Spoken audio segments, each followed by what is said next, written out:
What up, guys? Welcome to downtown Ray Melo, and you're listening to the Entertainment Report on iHeartRadio, live from Dubai for Thursday, February 6, 2020, delivering some major stories and trends going on in the world of entertainment and beyond. You can follow the show on Facebook, Twitter, or Instagram, facebook.com/The Entertainment Report with Ray Melo, that's RAYMELO, on Twitter at The Enter Report, or on Instagram at The Entertainment Report. You can listen to the show anytime you want on iHeartRadio. Just go to iHeart.com or your iHeart phone app, search for The Entertainment Report, and it'll take you to the page.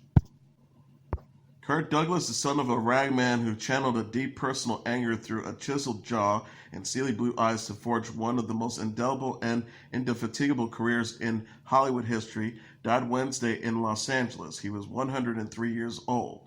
Son Michael Douglas wrote on his Instagram account, "It is with tremendous sadness that my brothers and I announce that Kirk Douglas left us today at the age of 103.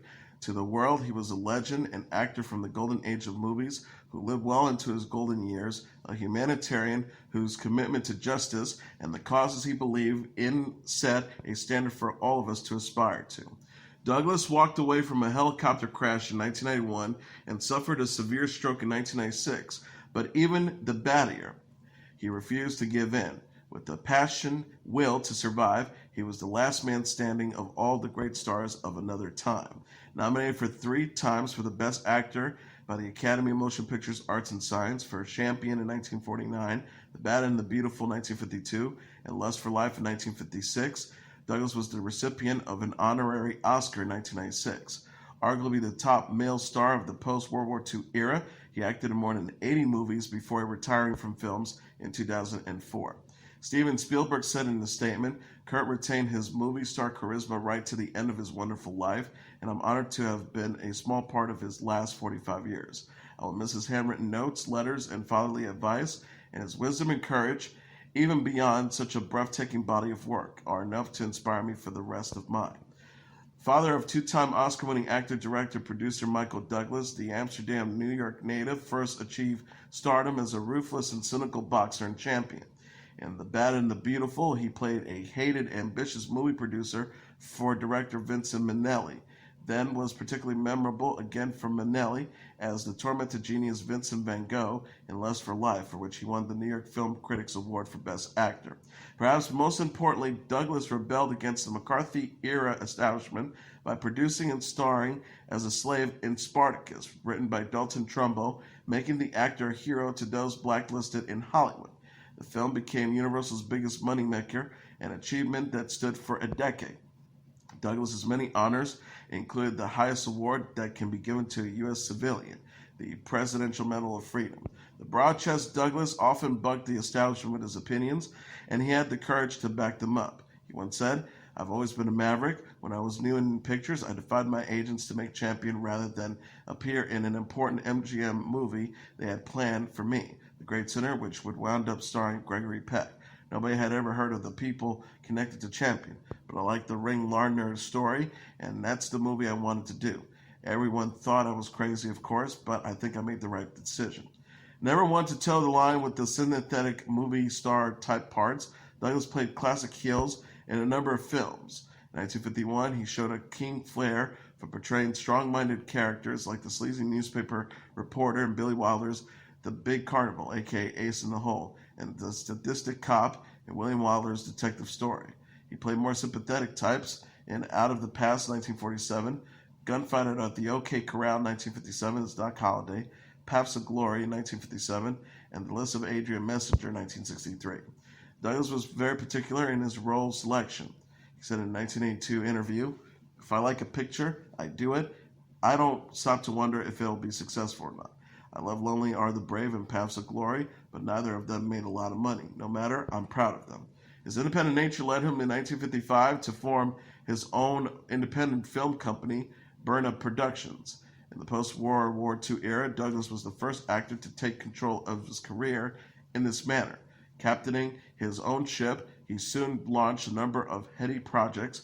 Most auspiciously, he took the risk of a young Stanley Kubrick with Paths of Glory for Spartacus, films that featured 2 of Douglas's finest performances. He hired Kubrick for the latter after firing Anthony Mann a week into production. Indeed, Douglas backed his artistic and political opinions with action.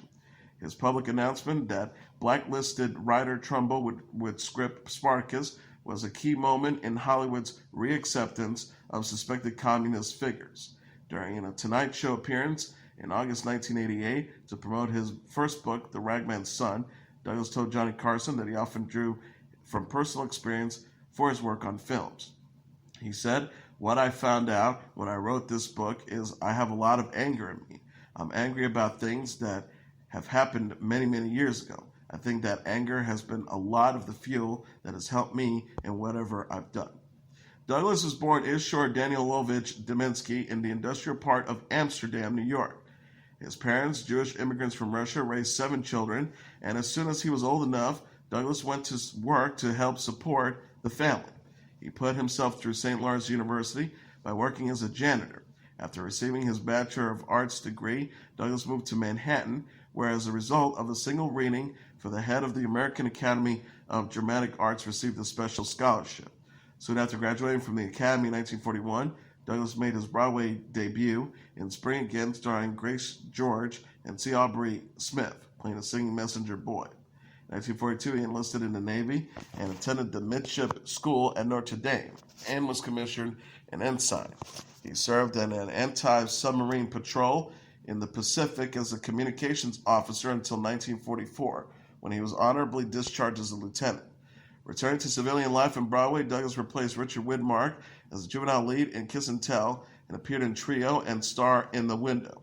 It was his widely praised performance in The Wind is 90 that brought him to Hollywood's attention.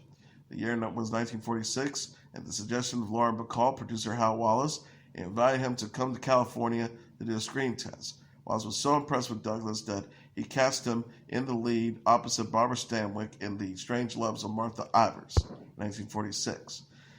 Douglas would work with some of the century's top directors, starring in such memorable films as Joseph L. Makowitz, A Letter to Three Wives, 1949. There was a Courtney, John Sturges' Gunfight at the OK Corral, and John Huston's The List of Adrian Messenger. For Birna, Douglas also starred in The Indian Fire, 1955, The Vikings, 1958, Lonely Are the Brave, 1962, 7 Days of May, 1964, and The Brotherhood, 1968. One regret the actor-producer had was with one of his longtime pet projects, One Flew Over the Cuckoo's Nest. Douglas starred as Randall Patrick McMurphy in the 1963 Broadway adaptation of the Ken Kinsey book and adopted the project, but he never managed to make it into a film. His son Michael and Zal Zan eventually produced the movie and released in 1975, and they collected 5 Academy Awards, including one for Best Picture. He received half of Michael's share of the profits, and his son often joked it was the most money Dad had ever made as a producer. Michael said during an interview at the 2017 TMC Classic Film Festival, "He's completely inspirational. We finally reach an age where you're not feeling like you have to compete with your father, and you can look at him as an equal, of course. That took me until I was 60. A man of restless energy and various interests, Douglas supported many causes and worked in public service. During the John F. Kennedy and Lyndon Johnson era, he toured widely for the U.S. Information Agency and the U.S. State Department as a goodwill ambassador, going on missions to South America, Europe, Middle East, and the Far East. In 1966, on behalf of the State Department, Douglas visited 6 Iron Curtain countries: Poland, Romania, Bulgaria, Hungary, Czechoslovakia, and Yugoslavia. He often regaled acquaintances about a visit to Yugoslavia, where he managed a private visit with President Tito, much to the chagrin of the British ambassador, who had been waiting for weeks for such an opportunity. When the baffled British ambassador asked Douglas how he managed, he replied, "Mr. Ambassador, how many movies have you made?" Realizing that a Hollywood star was in a unique position to enter domains beyond even established professionals, he secondly used his celebrity status to meet important people from all walks of life. Successive presidents recognized Douglas's good works. A citation for his efforts was inserted in the Congressional Record. In 1981, he received the Medal of Freedom for his significant cultural endeavors as an actor and a goodwill ambassador. Further honors came to him in 1968 when the Hollywood Foreign Press Association, during its Golden Globe, presented him with the Cecil B. DeMille Award. In January 2017, he made a surprising visit to the Globes, serving as a presenter with his daughter-in-law, actress Catherine Zeta-Jones. Douglas's humanitarian efforts earned him the American Award presented by the Thomas A. Dooley Foundation. He was perhaps most proud of the honorary degree of Doctor of Fine Arts conferred by him by his alma mater, St. Lawrence. In March 2009, Douglas starred in an autobiography one-man show, Before I Forget, at the Center Theater Group's Kirk Douglas Theater in Culture City. While making a film in France, Douglas met Parisienne Anne Bourdain. They were married in 1954 and had two sons, Peter and Eric. She's 100 and survives him. In May 2017, the actor's love book, Kurt and Anne, Letters of Love, Laughter, and a Lifetime in Hollywood, was published. His first was his 1988 autobiography, The Ragman's Son. On his 99th birthday, Douglas and his wife donated $15 million towards a new $35 million care center at the Motion Pictures Television Fund home in Woodlands Hill. Sons Michael and Joel, a producer, from Douglas's 1943 to 1951 marriage to actress Diana Dill, who died in 2015 at the age of 92.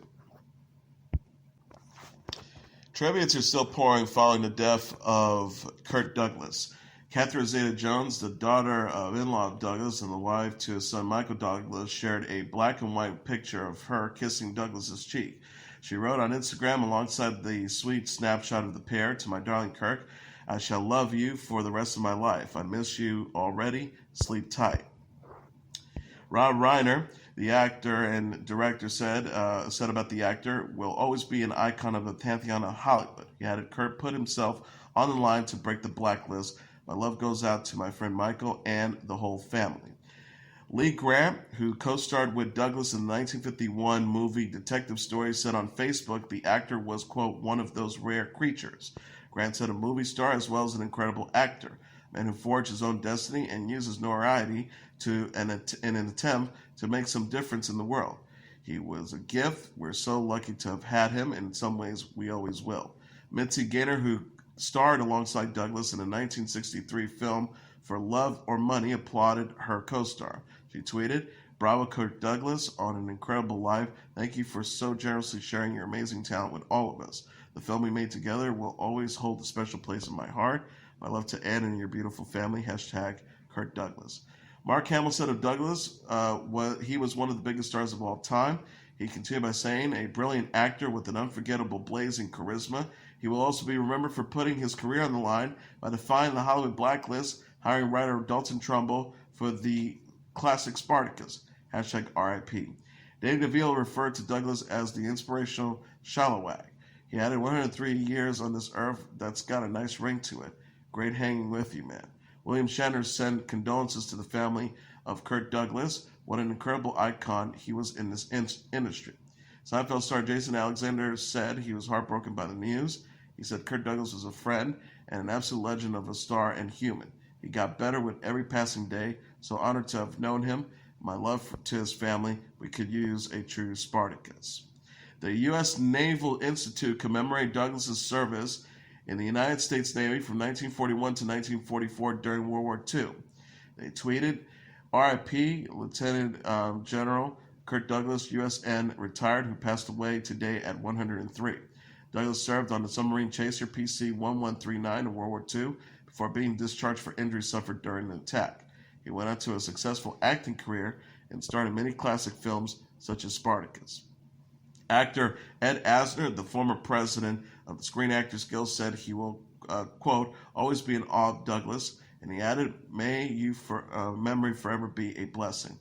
On Twitter, the SAG Awards mourned the loss of the legendary and talented Lifetime Achievement recipient Kirk Douglas.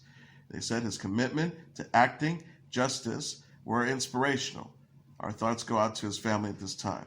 The Academy of Motion Pictures Arts and Science says goodbye to a Hollywood legend, while sharing a quote from Douglas on his inspiration behind becoming an actor. He said, "I wanted to be an actor ever since I was a kid in the second grade. I did a play and my mother made a black apron and I played a shoemaker. After the performance, my father gave me my first Oscar, an ice cream cone." The Golden Globes referred to Douglas as one of the most famous actors of all time. The Walt Disney Family Museum shared a photo of Douglas from the filming of the 1954 movie 20,000 Leagues Under the Sea, the first live-action feature film at the Walt Disney Studios. The company tweeted, "We're deeply saddened to hear of the passing of Kirk Douglas. Our condolences are with his family and all who cherish his work." Frances Fisher said Douglas was the, quote, "first actor I've ever saw on a screen." She added, remembering his presence even to this day among his many honors, the Presidential Medal of Freedom, rest in power. George Kai says, Douglas shall be missed. He tweeted, an Academy Award-winning actor and a recipient of the Presidential Medal of Freedom, Douglas was a champion for many just causes and lived a long and storied life. He was adored and beloved. Billie Jean King, the tennis legend, says she knew Douglas back when I was playing junior tennis in the 1950s. She tweeted, Kirk Douglas loved tennis. He was a talented actor who truly loved his craft. He loved his family even more. May he rest in peace. And here are the top 10 songs on the Billboard Hot 100 single charts for the week of February 8th. Number 10, Billie Eilish with Everything I Wanted. Number 9, Dua Lipa with Don't Start Now. Number 8, Arizona Zervas with Roxanne. Number 7, Tones and I with Dance Monkey. Number 6, Dan and Shay and Justin Bieber with 10,000 Hours. Number 5, Liz Capaldi with Someone You Love. Number 4, Maroon 5 with Memories. Number 3, Post Malone with Circles. Number 2, Future featuring Drake with Life is Good. And the number 1 song on the Billboard Hot 100 single charts for the week of February 8th, Roddy Ricch with The Box. And that is your entertainment report for Thursday, February 6th, 2020. I'm your host, Mr. Downtown Ray Melo. I'll be back tomorrow to deliver some major stories and trends going on in the world of entertainment and beyond. You can follow the show on Facebook, Twitter, or Instagram, facebook.com/The Entertainment Report with Ray Melo. That's RAYMELO. On Twitter at The Enter Report, or on Instagram at The Entertainment Report. You can listen to this episode or any previous episodes of The Entertainment Report anytime you want on iHeartRadio. Just go to iHeart.com or your iHeart phone app, search for The Entertainment Report, and it'll take you to the page. Good night, and God bless you all.